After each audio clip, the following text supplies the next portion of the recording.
Are we recording? We're recording. All right, perfect, perfect. So we want to talk about what grounding. That's what Yes. we had decided. Yeah. Okay.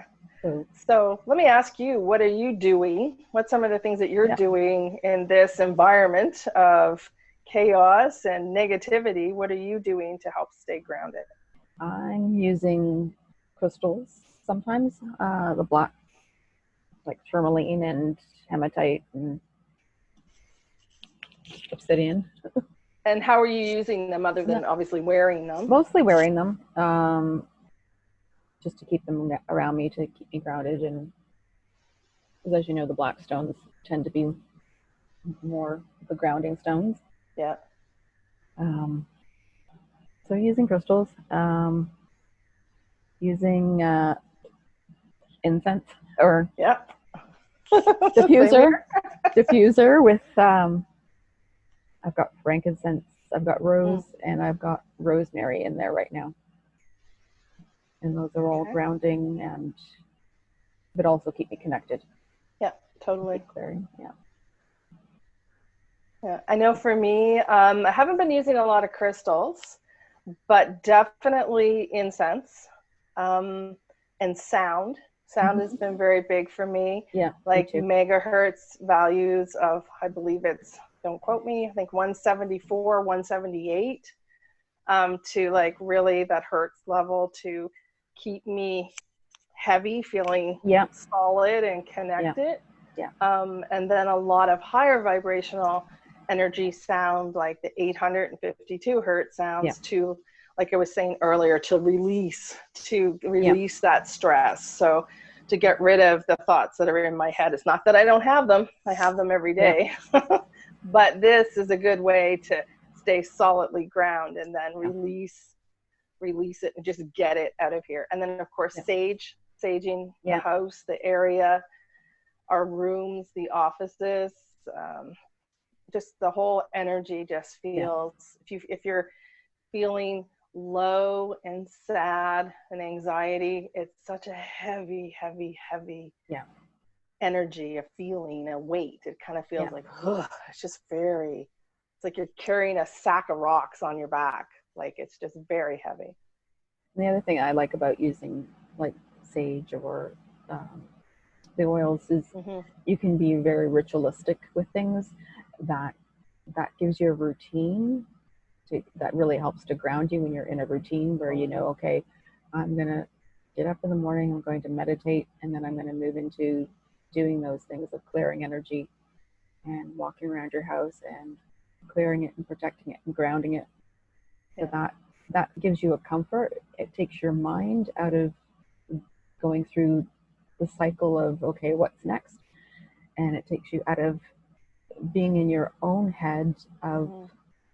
for me, and you start to think of, how can I help others? Because you start thinking, if I'm feeling this way, someone else is feeling this way as well. Totally. Yeah, totally. And you're so right. Ritual, that's huge. And I mean, Yeah. it doesn't have to be woo-woo ritual. Oh no. It's just having a routine, like still Exactly. getting up and getting dressed and doing your hair and, like that whole routine. Exactly. So now maybe instead of getting in your car and driving to work in the morning, you take your morning walk, of course, keeping Exactly. physical distancing. But Yeah.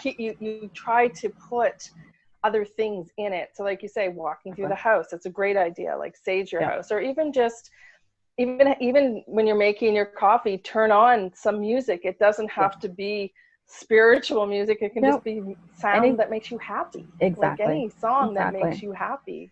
And anything um, with a um, bassier sound is going to make you feel a little more grounded.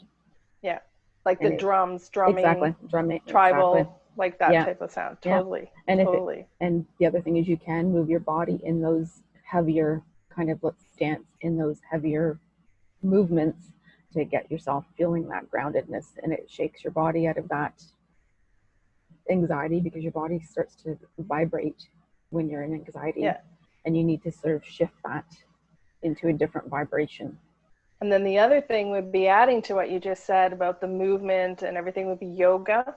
those yoga poses are all connected to our chakras. Yeah. And that root chakra is all about the grounding. So if you can do the yoga poses, even the squat, the chair position where you're kind of squatting down, taking your knees, laying on your back, taking your knees up to your chest and just holding it, and then releasing them out straight, and then coming in and holding and releasing. All of that is really good to move that energy, to because it gets, when we get into that fear and stress and anxiety, that grounding just goes out the window. I mean, it just stops. And we just feel out of control. So if you feel like you're spinning, if you feel like you watch the news and you just feel your heart racing, like it just takes the air, like the oxygen out of the room kind of feeling. You need to kind of stop, realize it's happening.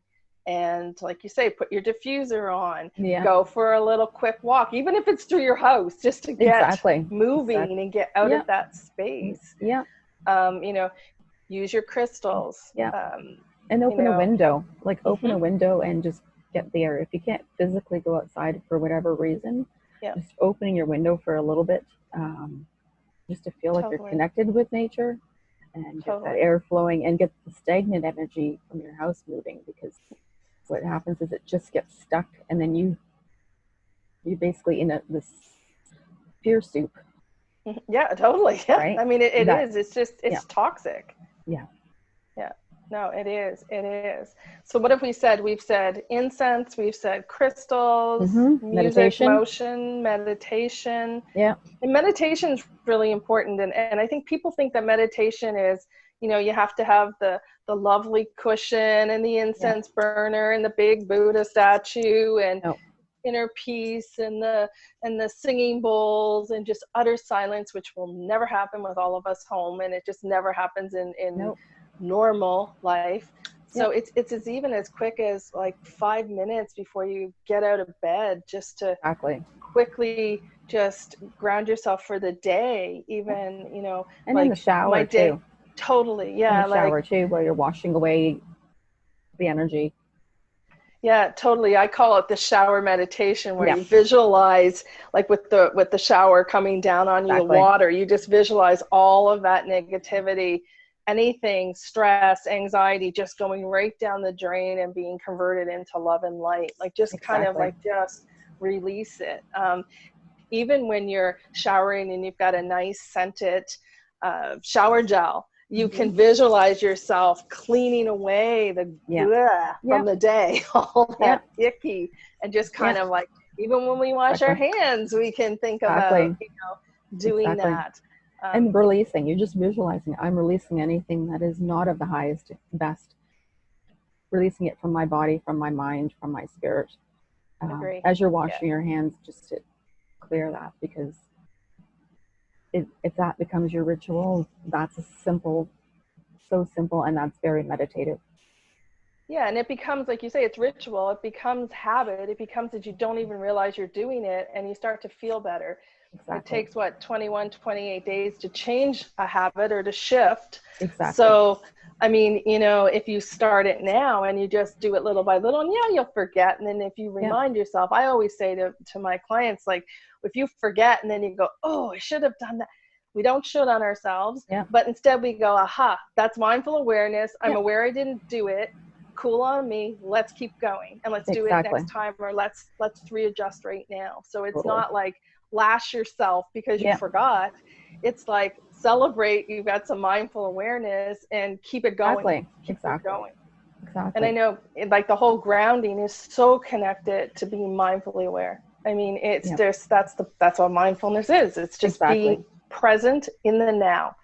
And it's so hard not to worry about the future and tomorrow and when will we be back at work and what's going to happen and when will I get to see my family and da da da. Like it just, and that's when it starts spinning. It just starts spinning.